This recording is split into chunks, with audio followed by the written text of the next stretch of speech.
auspician este programa. Linda en el pasado, linda en el presente, linda para siempre. Buenos Aires, la ciudad más linda del mundo.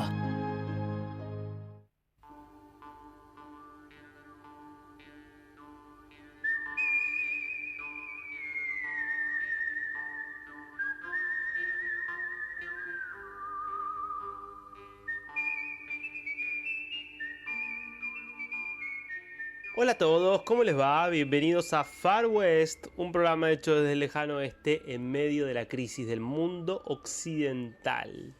Estamos llegando finalmente a la parte final del año, ya transitando, promediando diciembre. Falta nada, 15 días, día más, día menos, 15 días para que termine este 2025, donde han pasado tantas cosas a nivel internacional, tantas cosas, algunas tan inesperadas, tan impresionantes. En muchos sentidos, si uno mirara, yo creo la larga duración, va a tener que recordar 2025 como un año que marca un punto de quiebre. Uno diría, bueno, si uno va a los acontecimientos, 2022 con la invasión de Rusia a Ucrania, marca un punto de quiebre quizás aún más importante. 2023 con la masacre del 7 de octubre marca otro punto de quiebre también muy importante. Pero hay algo de este 2025 que empieza a llegar a su fin, que me parece que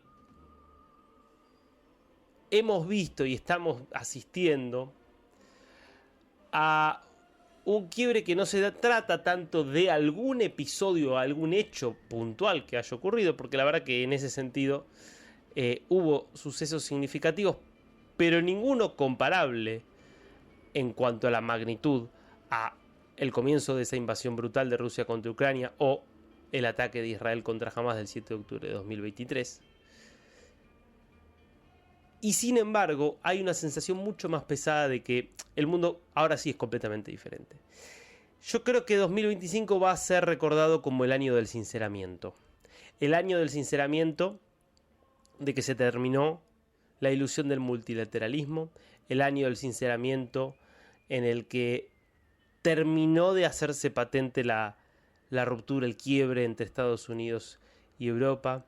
El año del sinceramiento donde quedó claro ya que el mundo se rige mucho más por la fuerza que por cualquier ilusión que se hayan podido hacer muchos líderes mundiales occidentales allá por el año 1991, cuando la Unión Soviética colapsaba y Francis Fukuyama se ilusionaba con la idea del fin de la historia, que era básicamente la idea del fin de los grandes conflictos. Bueno, las cosas salieron muy diferentes y yo creo que este 2025 será recordado como el año en el que eso sin dudas ha quedado explicitado. Por eso el personaje del año es sin dudas Donald Trump, que ya había llamado la atención de que las cosas estaban cambiando de verdad cuando el año pasado lograba este impactante regreso con el triunfo ante Kamala Harris, un triunfo que creo que absolutamente nadie podría haber vaticinado como posible un año antes, 2 años antes, y que era la consagración de que efectivamente lo de 2016 no había sido un accidente, no había sido una casualidad, sino el emergente de algo bastante más profundo que estaba ocurriendo dentro de Estados Unidos. Y me parece que en ese sentido lo que estamos viendo ahora es que la forma en la cual Trump está liderando a Estados Unidos, está liderando a Occidente, el estilo que le está imprimiendo a las relaciones internacionales, me parece que vienen a sincerar que eso que con tanto esfuerzo algunos intentaron construir hacia finales hacia finales del siglo pasado, en ese mundo de la posguerra fría, está definitivamente destruido, ¿no? Probablemente porque se construyó sobre bases y sobre premisas falsas.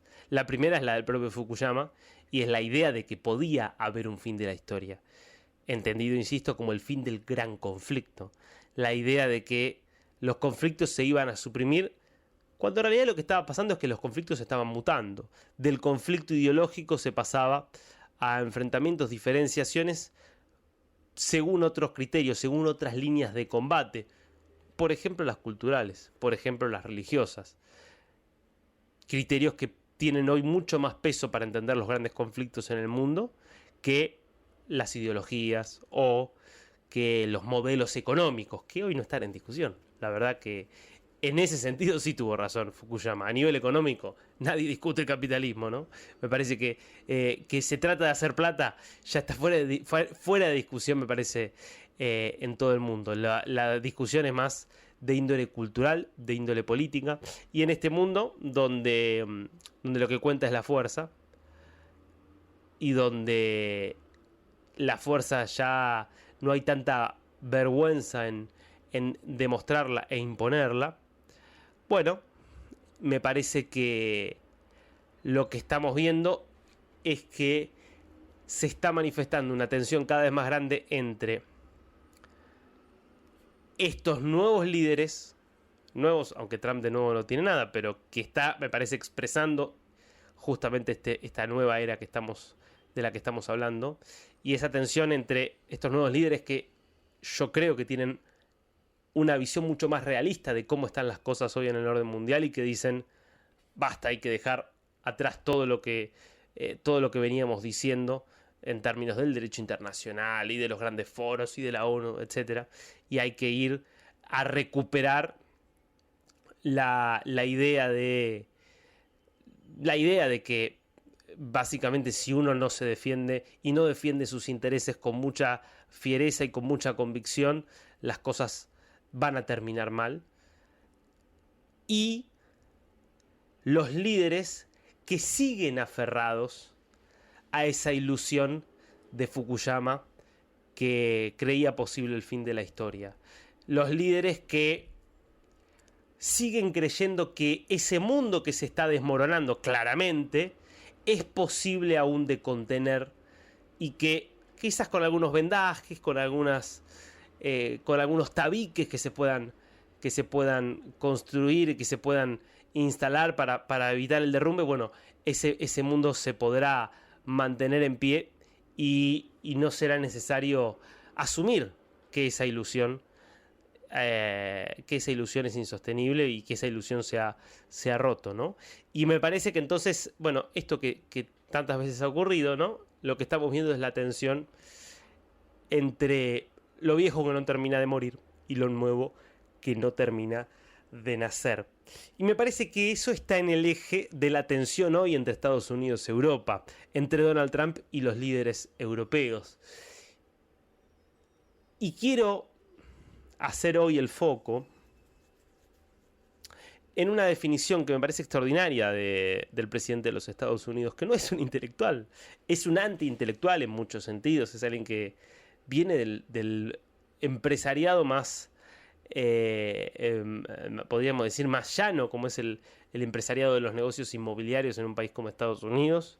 Es alguien que viene del show business, del mundo del espectáculo, que fue su otro gran amor, que le gusta la comida chatarra, que le gustan las telenovelas y los reality shows, y que claramente no le gusta leer.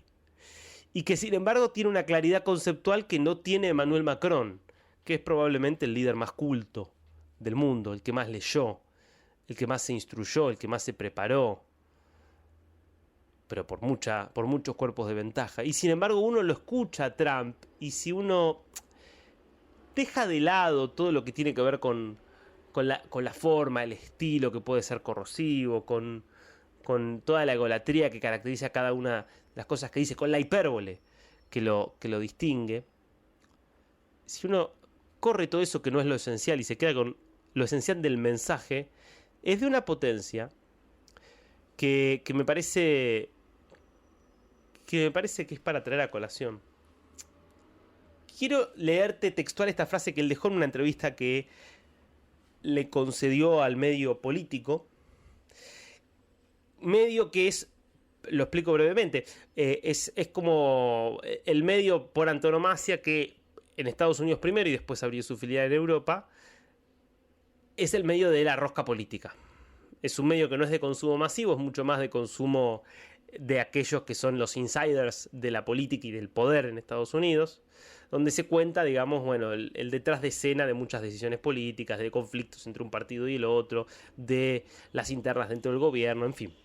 Consumido por otros periodistas, por políticos, por empresarios que están en el juego, por lobistas, por supuesto. Y la versión europea de Político saca un ranking donde dice ¿cuál es el ranking de las personas más poderosas de Europa? Y el primero es Donald Trump. El primero es el presidente de Estados Unidos, porque lo que plantea Político es, la verdad que si nosotros vemos todas las cosas que se han modificado en Europa en el último año, todas las grandes discusiones, lo que vemos es que todas van al compás de decisiones que vienen de parte de Donald Trump. Y en esa entrevista que le hacen precisamente por esa nota, por cierto, Político es un medio de izquierda, es un medio totalmente en las antípodas ideológicas que Trump, ¿no? Aclaración importante, no era un elogio hacia Trump, sino más bien una constatación de algo que me parece que es fáctico. Y en esa entrevista le preguntan por sus diferencias con Europa, y Trump dice lo siguiente, dice, la verdad es que me caen bien los líderes europeos, el problema es que están tan obsesionados con ser políticamente correctos que se volvieron débiles. Hablan, pero no hacen nada. Y lo decía por Ucrania puntualmente, pero por muchos otros conflictos más, porque lo de Ucrania es, me parece, un conflicto que muestra muy bien esto que plantea Trump. Muestra muy bien esta idea de líderes europeos que están viendo ante sus ojos que se ha derrumbado el mundo político en el que ellos creyeron, sobre todo los líderes de la Unión Europea, que es de alguna forma la consumación más perfecta de ese ideal de un gran mundo multilateral, ¿no? Donde todo se coordina y donde el conflicto casi que es borrado, ¿no? Y las identidades casi que son borradas en nombre de ese proyecto común, ¿no? Y esos líderes criados justamente en la idea del modelo de una Europa que es exitosa o el modelo de una Unión Europea exitosa, ven que se desmorona el multilateralismo y ven que Ucrania es la consumación de que ese mundo en el que ellos creían no va más. Porque supone que una gran potencia que ellos creían que se iba a incorporar, ¿no?, a esa lógica de las democracias liberales respetuosas de las instituciones como es Rusia, decide actuar como una potencia imperial del siglo XIX y como una potencia imperial del siglo XIX o del siglo XX, dice, hasta acá llegué. Siento que acá la perspectiva de una Ucrania incorporada plenamente al eje occidental es una amenaza a mi seguridad nacional y como no tengo ningún problema en actuar como una potencia imperial del siglo XIX o del principio del siglo XX, invado. Y punto. Y no me preocupan las consecuencias. Y la constatación cuando ya han transcurrido más de 3 años y medio, estamos a 3 meses de que se cumplan 4 años de esta guerra que ha, sin duda, cambiado para siempre el mundo. Ya está claro que Rusia va a ganar esta guerra. No hay ninguna forma de llegar a la conclusión, si uno analiza las condiciones políticas, económicas y sobre todo militares de los dos bandos y de sus respectivos aliados, no hay ningún cálculo posible, ninguna combinación posible de factores que arroje como resultado a Rusia perdiendo ya esta guerra. No va a pasar. No es posible. Entonces, eso es la constatación de que Rusia ganó.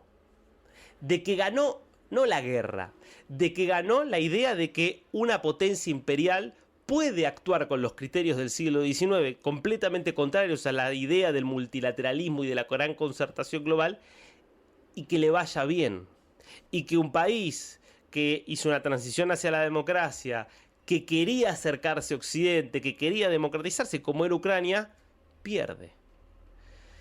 Pierde, injustamente, y sí, claro que injustamente. No es más lindo un mundo de grandes potencias que ejercen su poder por la fuerza militar que un mundo donde las políticas se pueden llegar a coordinar y donde se respeta el derecho internacional. Claramente no es más lindo ese mundo. Ahora, es la realidad que nos está mostrando puntualmente este conflicto y muchos otros, pero digo, para hablar de este conflicto. Y a pesar de eso, los líderes europeos se aferran a seguir con el mismo discurso. El discurso de no se puede aceptar lo ocurrido. Se rompió el derecho internacional. No se puede avalar que una potencia actúe de manera imperial como ha actuado Rusia. No se puede avalar y por lo tanto hay que defender hasta las últimas consecuencias a Ucrania. Hay que seguir apoyando militarmente a Ucrania para que derrote a Rusia. Es posible que Ucrania derrote a Rusia y es necesario porque si no, de alguna forma va a caer Europa detrás de Ucrania. Ahora, esta visión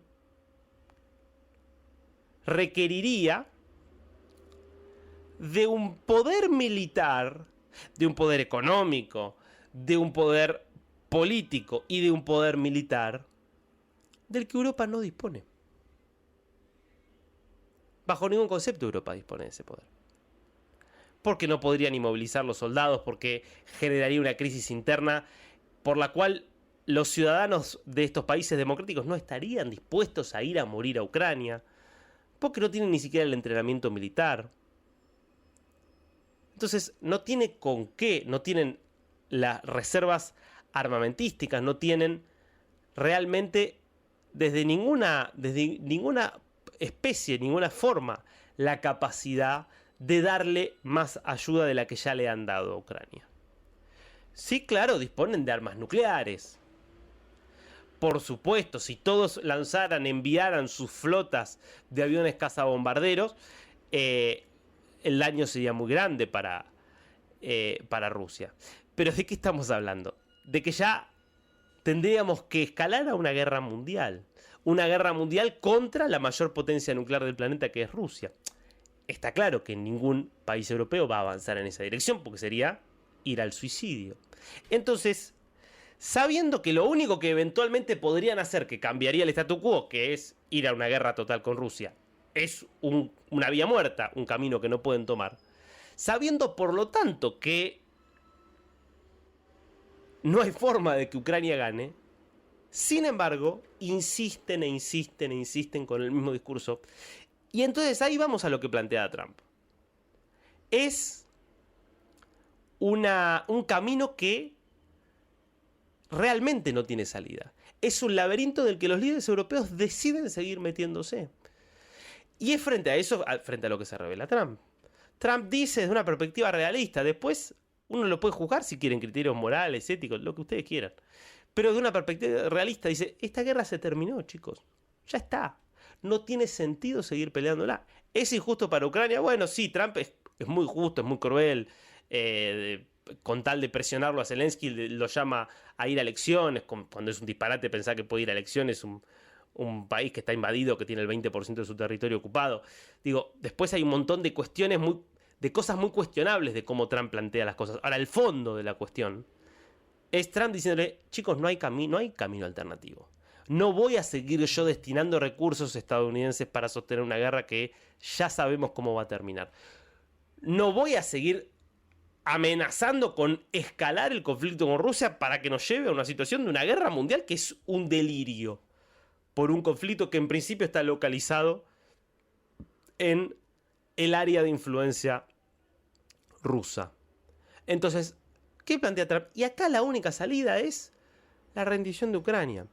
Una rendición que tratemos de que sea lo más decorosa posible, tratemos de que sea como una suerte de acuerdo, pero en definitiva la única salida es la rendición de Ucrania. ¿Está bien si uno lo mira en términos morales? No, es horrible. Es horrible. Pero no hay camino alternativo. Sobre todo en un mundo con armas nucleares. Porque podríamos dudar si no hubiera un mundo con armas nucleares, pero en un mundo con armas nucleares no hay un camino alternativo. Y sobre todo en un mundo donde Europa hoy asume la voz de la fuerza, en teoría, entre comillas, de decir hay que combatir por la fuerza a Rusia, pero se dedicó en los últimos 30 años a desmantelar todas sus fuerzas militares, porque justamente creía que el mundo iba a ser armónico y todos íbamos a ir de la mano. Entonces es de una contradicción absoluta el planteo europeo, y es una contradicción impotente. Es un discurso que lleva a la impotencia, por eso es tan claro, porque en el fondo también hay corrección política. En el fondo también hay una idea de no querer reconocer que estamos de alguna forma aceptando que perdimos con Rusia, aceptando que tenemos que abandonar de alguna manera a Ucrania, que no le podemos dar el apoyo que le prometimos. Es importante esto que nos deja este 2025 en el contexto también de lo que está pasando en Venezuela. Y quiero cerrar este editorial con eso. Porque durante 26 años desde que empezó el proceso político venezolano, que tuvo desde su misma fundación un carácter profundamente autoritario, incluso cuando Chávez era muy popular y las elecciones las ganaba, y que es desde hace una década una dictadura atroz, sin ningún miramiento. Desde el comienzo, todo ese mismo universo de políticos moderados, organismos de derechos humanos, figuras de alguna forma asociadas a la paz en el mundo, han insistido que la respuesta era el diálogo, la negociación, la presión diplomática, que había que conversar con Maduro, con Chávez y ver si se los podía convencer y forzar, y que no había que apelar a la resistencia, que no había que apelar al desconocimiento, a las sanciones. Y la verdad que todo eso termina con un Maduro, termina con una dictadura mucho más fortalecida. Y lo único que resultó es la presión fuerte. Lo único que resultó es la convicción para enfrentar una dictadura que se maneja con los códigos de la fuerza. Por eso María Corina Machado se convirtió en la líder absoluta de la oposición venezolana después de 23, 24 años de chavismo, cuando él ya comenzó su campaña hacia finales de 2023 para convertirse en la candidata de la oposición. Porque toda la otra oposición había quedado manchada, deslegitimada porque una y otra vez insistió en esto de los diálogos que ella siempre rechazó, por entender que eran inútiles. Eso es lo que le dio la legitimidad y el apoyo de una población que dijo, bueno, esta mujer nos está diciendo que es posible ir hacia adelante, confiemos en ella, porque todo lo que nos dijeron los demás se vio fracasado.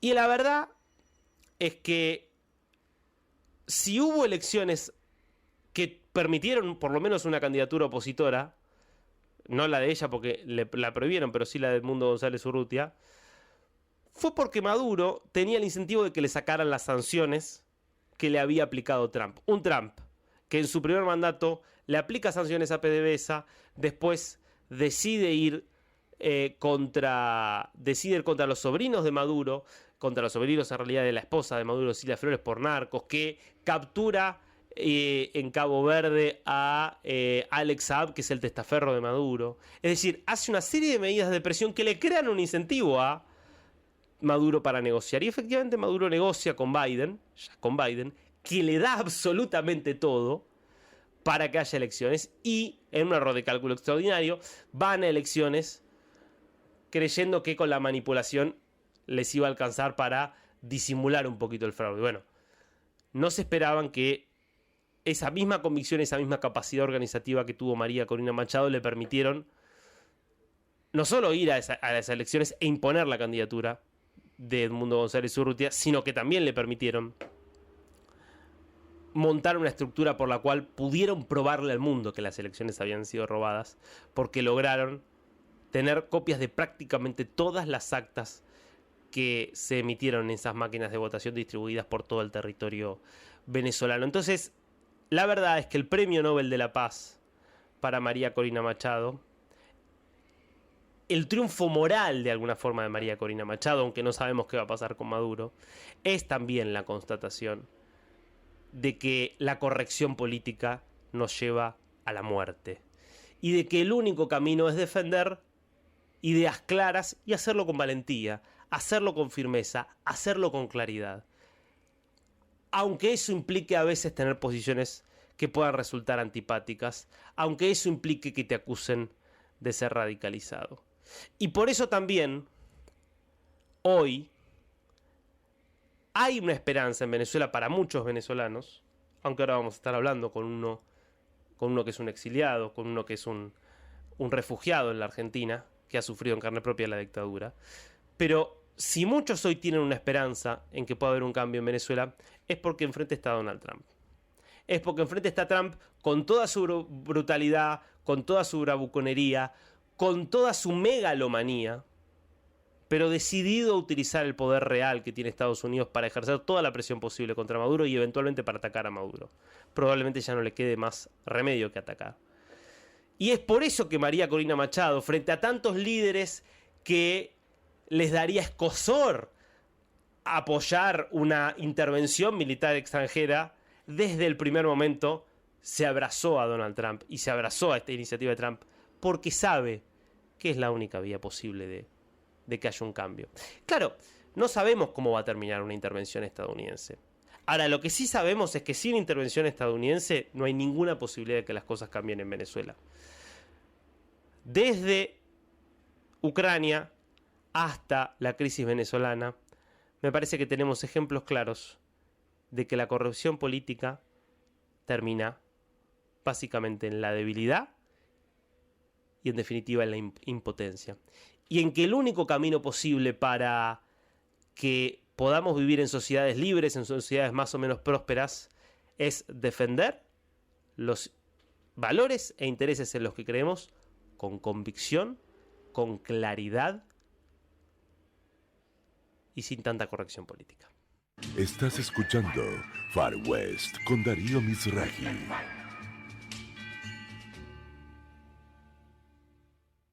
Ecomedios.com AM1220. Estamos con vos. Estamos en vos. Hola, Facu. No, se hizo bosta el celular. Ahora sí, con esta funda no me va a pasar nada.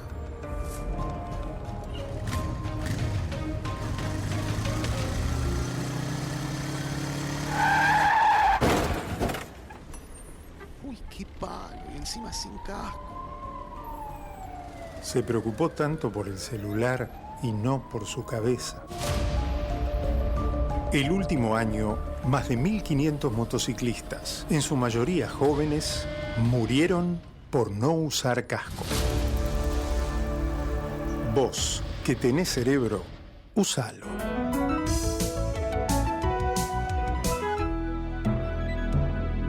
Luchemos por la vida. Podés vernos en vivo en ecomedios.com. Contenidos audiovisuales. Conectate con nosotros. eco@ecomedios.com. Estás escuchando Far West con Darío Mizrahi.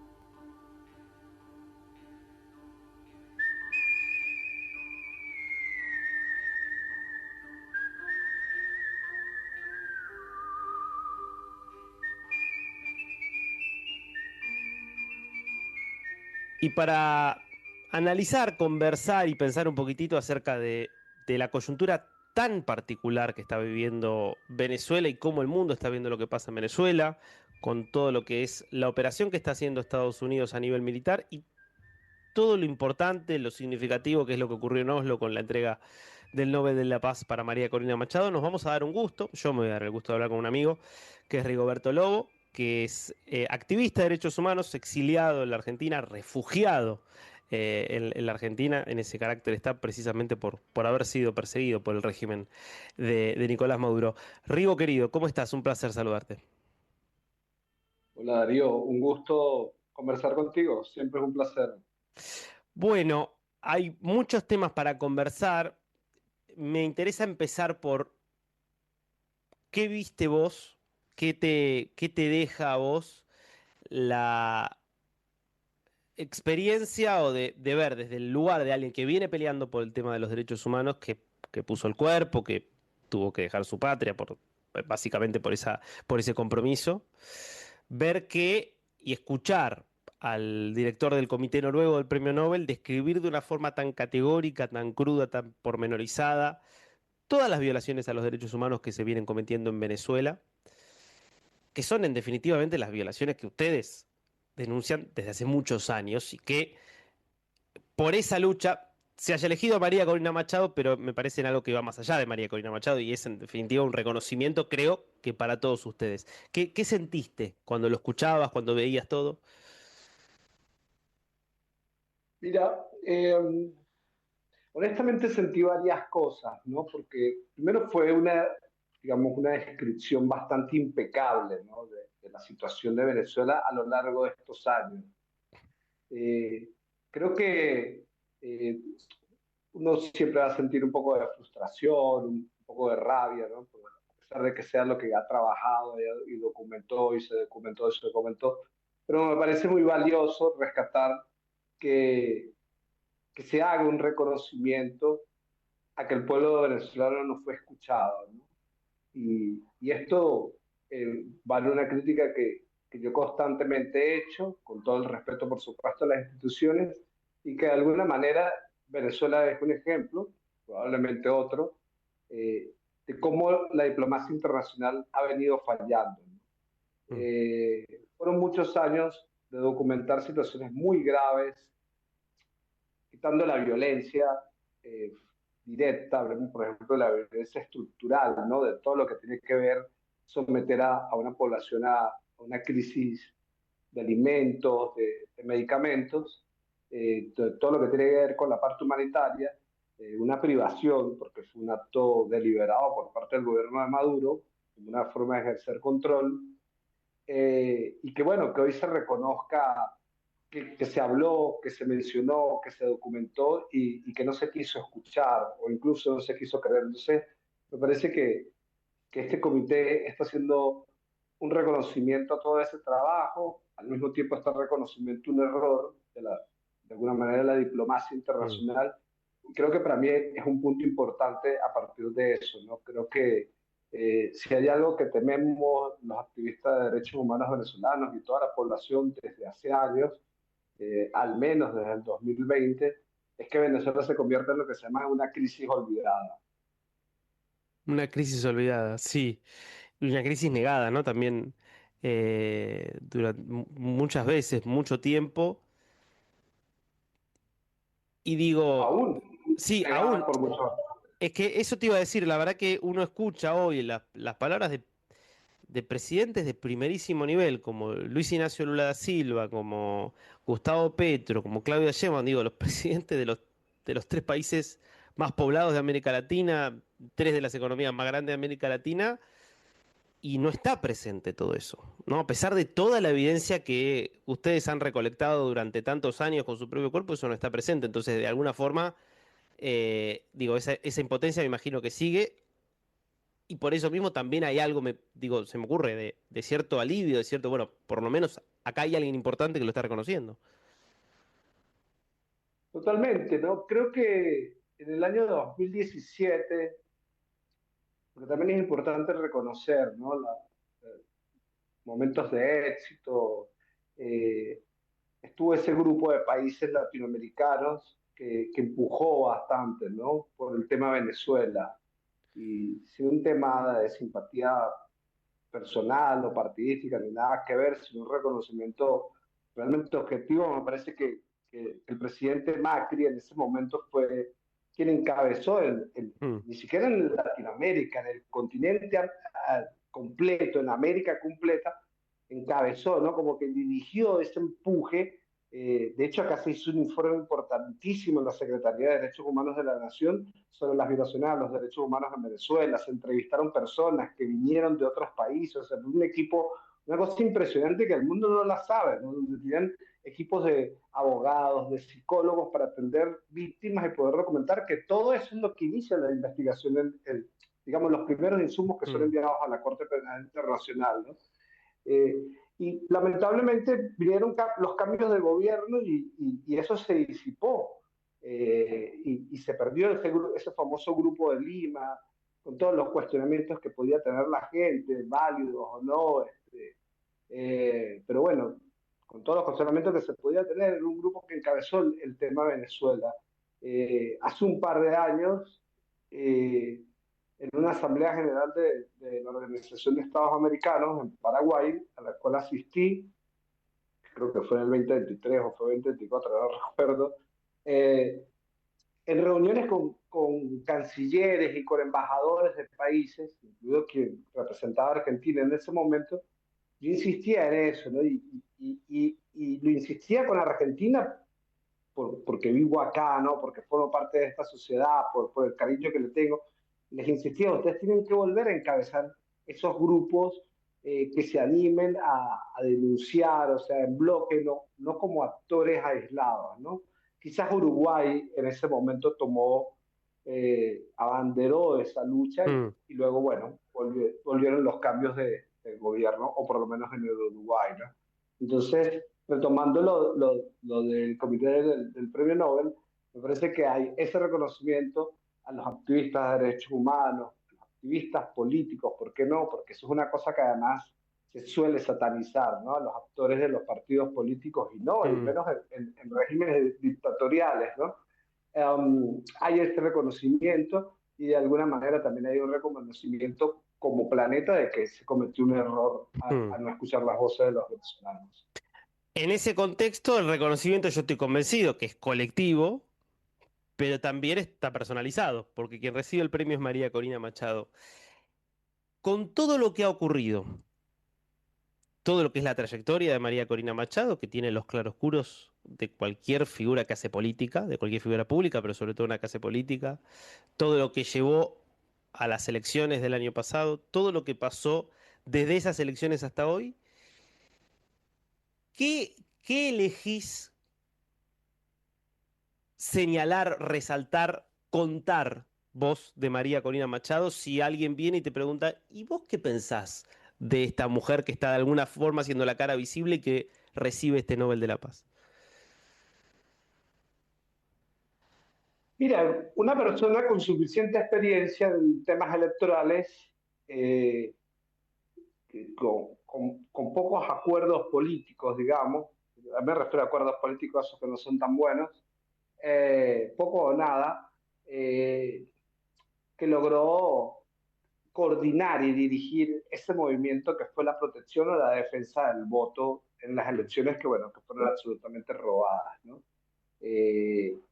Y, y acá hay algo importante que destacar, ¿no? Porque grietas hay en todos lados y en Venezuela también. María Corina Machado fue elegida en unas internas por la enorme mayoría de la población que votó.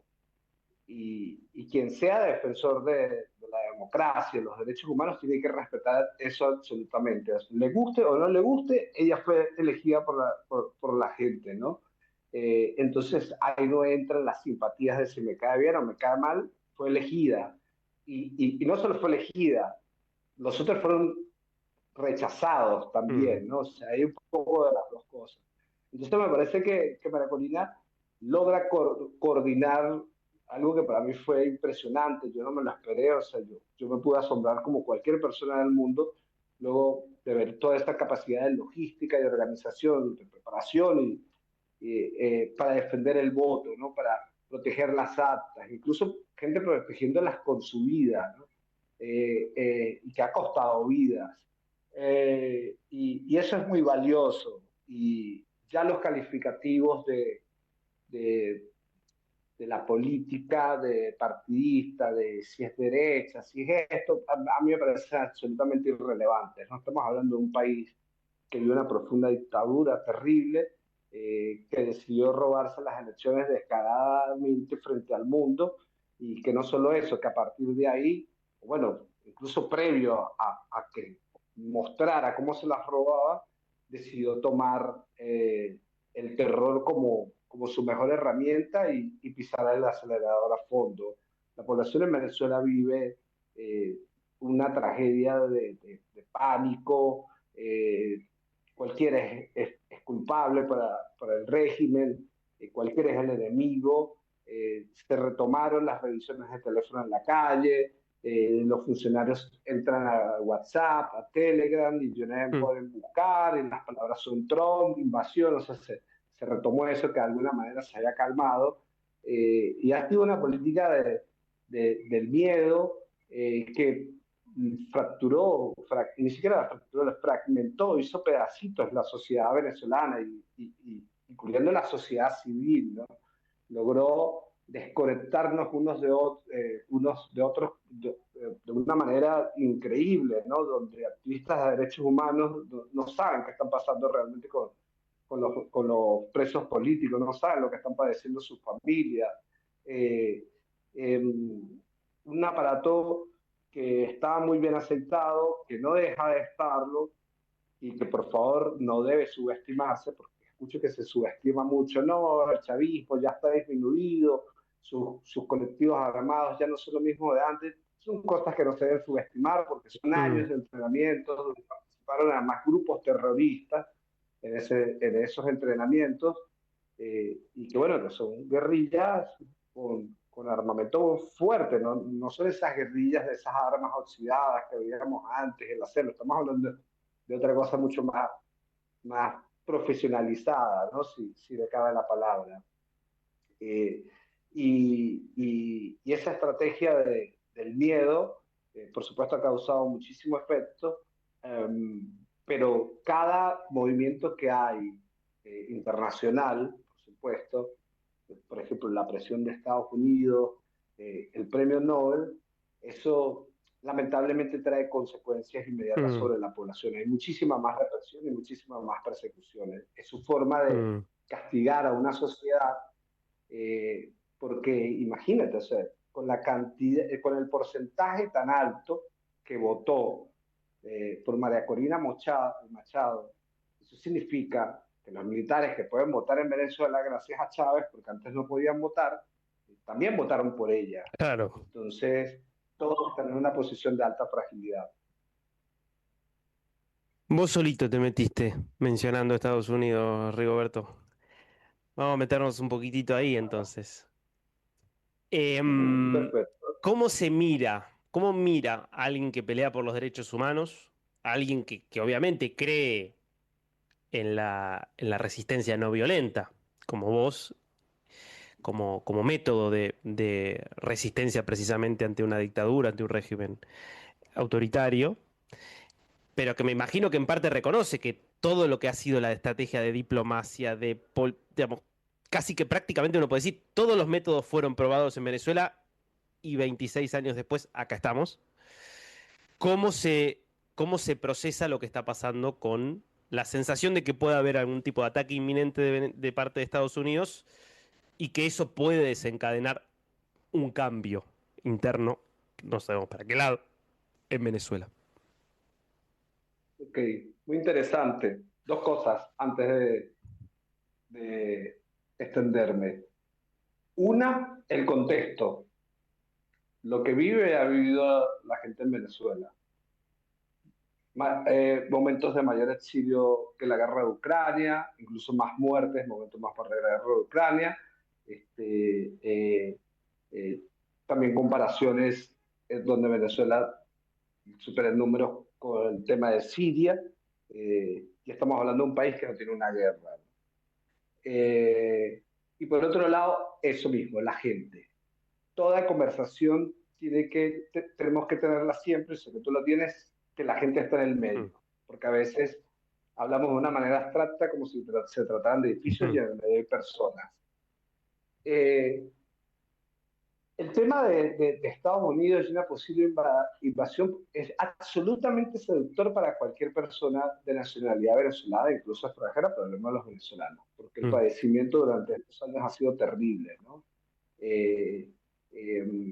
Con esto no estoy justificando nada militar, pero podemos preguntarnos, ¿y por qué la gente estaría tan loca para sentirse seducida por algo así? Bueno, las personas que usan el Darién caminando, que es la zona más peligrosa, Claro. considerada una de las zonas más peligrosas del planeta Tierra. ¿Y por qué lo hacen? Porque lo que queda atrás es peor. Entonces, una invasión puede ser seductora.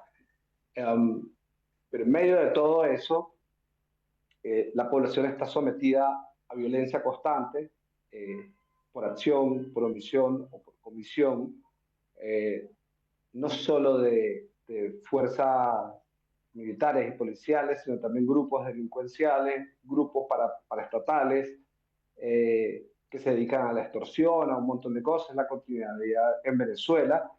Um, y estamos hablando de que el chavismo es un actor que, si bien Trump está haciendo una negociación, porque en sí es una negociación, simplemente está tomando una posición muy dura, el chavismo también toma una posición muy dura y eso es muy delicado, ¿no? Eso es muy delicado porque no sabemos hasta dónde puede llegar. El chavismo ha demostrado que no te frenaría en autodestruir cosas en Venezuela si es necesario, ¿no? De generar una situación de mayor caos. Y frente a un escenario de invasión militar, que ya sabemos que no, parece que no existen esas operaciones quirúrgicas, o hemos visto muy pocas. Mm, Pero bueno, estamos hablando de un país con unas fuerzas armadas, venidas abajo, lo que sea, con fuerzas paraestatales, que es lo más peligroso, eh, sin una estructura clara, porque el verticalismo del chavismo desapareció más o menos en el 2018 y se convirtió en una fragmentación en grupos de poder. mm, Hoy ni siquiera es una fragmentación, hoy es lo que sería una red que sabes que están vinculadas, tienen algo en común, pero no sabes hasta dónde llega. Eso es mm, lo más complicado de la situación de Venezuela. Esos grupos sabes que están, conoces a fulano, a sutano, a mengano, pero no sabes hasta dónde llega. Y una vez que quitas las cabezas, eso no necesariamente desaparece, al mm, contrario, puede buscar ascender el poder, generar caos. Es gente que vive de la violencia y que no va a dejar la violencia de un día para otro, ¿no? Tenemos el caso de Colombia, la lucha armada, todo lo que se ha hecho y sigue estando ahí. Se desarticula un grupo y se convierten en otros subgrupos que, bueno, terminan siendo más terribles, ¿no? mm, Eh, y que cualquier cosa que se haga por Venezuela, pues bueno, hay que tomar en cuenta eso, que en medio está la gente y que no termine siendo peor el remedio que la enfermedad. Con esto no estoy diciendo sí, no, estoy de acuerdo, estoy en desacuerdo, pero siempre hay que tener a la gente en el medio. Eh, um, Todo esto, por supuesto, lo tiene que saber el gobierno de Estados Unidos, porque bueno, para algo tienen sus aparatos de inteligencia y demás. Pero bueno, la soberbia militar es histórica, ¿no? Y mm. tenemos a Putin que pensaba acabar con Ucrania, no sé, en 5 días, no sé en cuánto dijo. Cuántas veces hemos escuchado hablar de cosas de 48 horas que se han hecho interminables. Entonces, así como en el 2018 comenzamos a ver esta fragmentación del poder del chavismo, también se comenzó a usar un término absolutamente antipático, que fue la africanización de Venezuela. Bueno, esto puede contribuir en una mayor africanización de Venezuela, que se convierta en un país absolutamente fallido, con una guerra civil, con fuerzas combatiendo, con una extranjera que entra y en un momento dice, bueno, aquí no hay nada que hacer, mejor me voy, ya gasté mucha plata, lo que sea, o no funcionó. Y siempre tenemos que tomar en cuenta eso, de que está la gente ahí, ¿no? Una gente con un sistema eléctrico que no sirve para nada, con un sistema Mm, sanitario por el subsuelo, con todo lo que sea servicios que no se invierte desde hace 26 años, agua, todo lo demás, y que bueno, cualquier evento traumático pues, puede causar muchísimo daño. mm. Qué interesante. Me quedo obviamente pensando en lo que decís y lo difícil que es efectivamente, em, lo difícil que es efectivamente, Ahora te digo sí, algo, sí, dale. eh, es común que me pregunten si estoy de acuerdo o estoy de desacuerdo, ¿no? Y no es que va a la pregunta, ¿no? Sino que siempre le digo a la gente, sería interesante que los venezolanos dentro de Venezuela puedan responder. Y que quien quiera diga, sí, yo quiero la invasión. Pero eso trae consecuencias, la muerte, un centro de tortura, decir que quieres que invada otro país. Claro. Incluso que digas que no, capaz que nada más que respondas así digas que no, ¿no? Entonces, y por otro lado, eh, también digo, yo respeto a quien dice que lo desea, que lo quiere, y a quien dice que no, porque Claro. ambos tienen razones absolutamente legítimas. Con legítimas no quiere decir que tengan la razón o no, pero son legítimas sus razones. Y eso hay que entenderlo y hay que respetarlo. No, digamos, señalar o satanizar al que esté de acuerdo o no esté de acuerdo, porque entramos también en Latinoamérica en esa dinámica de los buenos contra los malos. Los venezolanos buenos son los que quieren que entre a Estados Unidos, los venezolanos Claro. malos no. Y bueno, y en el otro lado del tablero político se invierte la fórmula. Es que lo interesante de lo que vos planteás es que, más allá de toda la emocionalidad que puede tener cualquiera y que tiene sobre todo un venezolano, que sigue sufriendo hoy lo que es el chavismo, porque vos podés estar afuera y lo seguís sufriendo, la verdad es esa. Y de alguna forma es, bueno, todo muy lindo, está maravilloso pensar que puede haber una solución mágica que resuelva el problema. Lo que hay que pensar es que una acción de la envergadura que implicaría algún tipo de operación militar, que no sabemos cómo sería, la verdad es que no sabemos qué consecuencias puede traer. Puede haber consecuencias que tengan que ver, bueno, el régimen cayó y se reorganiza la situación y de alguna forma se organiza todo en torno al liderazgo elegido en las urnas el año pasado, o efectivamente puede pasar una guerra civil que te lleva a un lugar incluso aún peor que el que está hoy Venezuela, porque la verdad que siempre se puede estar peor. Lamentablemente la historia de la humanidad ¿no? muestra que siempre se puede estar peor. Entonces es esa complejidad, ¿no? Me queda una pregunta para hacerte. Conociendo cómo opera el régimen y esta descripción que haces tan interesante de una red, una especie de red ya casi que más criminal que política, en torno a la descripción que haces del régimen, más que una estructura verticalista como podía ser hasta 2018. Vos decías antes algo con lo que yo estoy totalmente de acuerdo, es que Trump está negociando. A Trump yo creo que no le hace ninguna gracia tener que ser acusado y recordado como alguien que inició una guerra. Creo que él realmente no quiere eso. Quiere que Maduro no esté más en el poder, pero no quiere que sea a través de una guerra. Claramente su plan A, B, C, D, probablemente hasta ahí, sea que por la presión Maduro deje el poder. ¿Lo ves viable eso? ¿Que sea un régimen que pueda renunciar ante la presión? No, no lo veo viable. Ya lo que pueda suceder internamente, entre ellos, que alguien, bueno, tome una decisión en contra de Maduro, pero no lo veo viable porque no se trata de que se le fue la mano en una protesta, o sea, se trata de hechos muy complicados, muy bien documentados, o sea, están absolutamente perdidos fuera de Venezuela, ¿no? Eh, y no solo Maduro, son un montón. Entonces, además hay otros países que lamentablemente dependen del régimen chavista y lo veo poco probable, ¿no?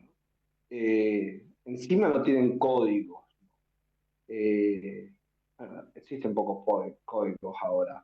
Eh, Cuando hablamos de la generación de hierro, ¿no? Hablamos de esos códigos en las guerras, que hoy no existen, o sea, hoy los códigos son de los demócratas, Hmm. de los países democráticos son los que tienen códigos, los que se salen de ahí no tienen códigos, y el chavismo no tiene ningún código, ¿no? Incluso países con regímenes ahí medio raros, tienen sus códigos también, por lo menos de su población, ¿no? De Rusia, todo lo que está haciendo con Ucrania, pero bueno, pero no está siendo afectada su población de alguna manera. O sea, no están Sí. cayendo bombas dentro de Rusia todos los días, ¿no? Si eso fuese así, la historia sería absolutamente otra. Porque, bueno, de alguna manera no van a permitir eso, por lo que sea, ¿no? Cuando un grupo terrorista, por ejemplo, Hamas, ataca, ¿le importan las consecuencias hacia su propia gente? No, no les importa, porque no tienen códigos. El chavismo no tiene código. No le importa qué va a pasar con los venezolanos, no importa qué va a pasar con el país, con el sistema petrolero, si bueno, hay una guerra y bombas para acá y para allá, acaban con todo. Entonces, tampoco los veo renunciando de una manera así tan sencilla, ¿no? Ya lo que sucede a lo interno, que creo que es a lo que se apuesta, que esas fisuras internas se terminen de fracturar y alguien se voltee y haga, qué sé yo, ¿no? Como han caído otros regímenes, es más probable. Pero ¿qué incentivos puede tener el chavismo para dejar el poder? Y cuando digo el chavismo es 1, 2, 3, o sea, son un montón. Claro, claro. Estamos hablando de 3, 4, estamos hablando de un montón. Entonces, ¿qué incentivos? ¿Qué garantías? Porque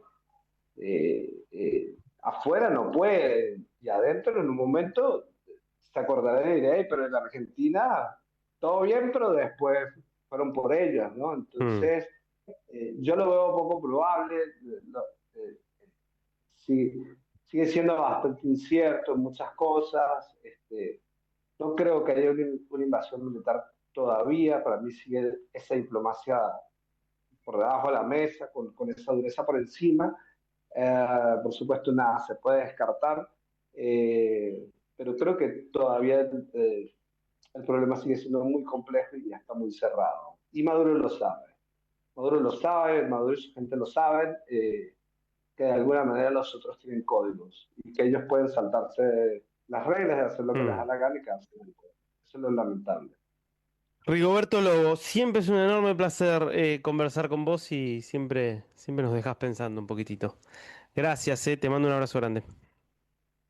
No, gracias para ti por la oportunidad y bueno, por siempre estar pendiente de Venezuela. Un abrazo, cuídate. Abrazo. Auspiciaron este programa. Linda en el pasado, linda en el presente, linda para siempre. Buenos Aires, la ciudad más linda del mundo.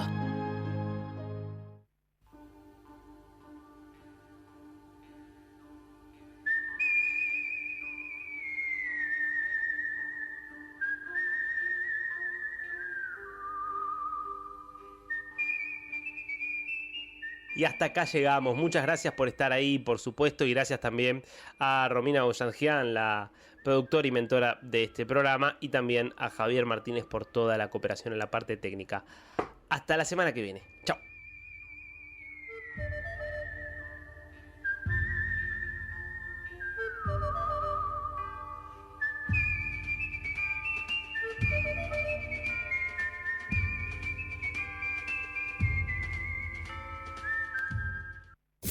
Desde Buenos Aires, transmite LRI 224, AM 1220, Ecomedios.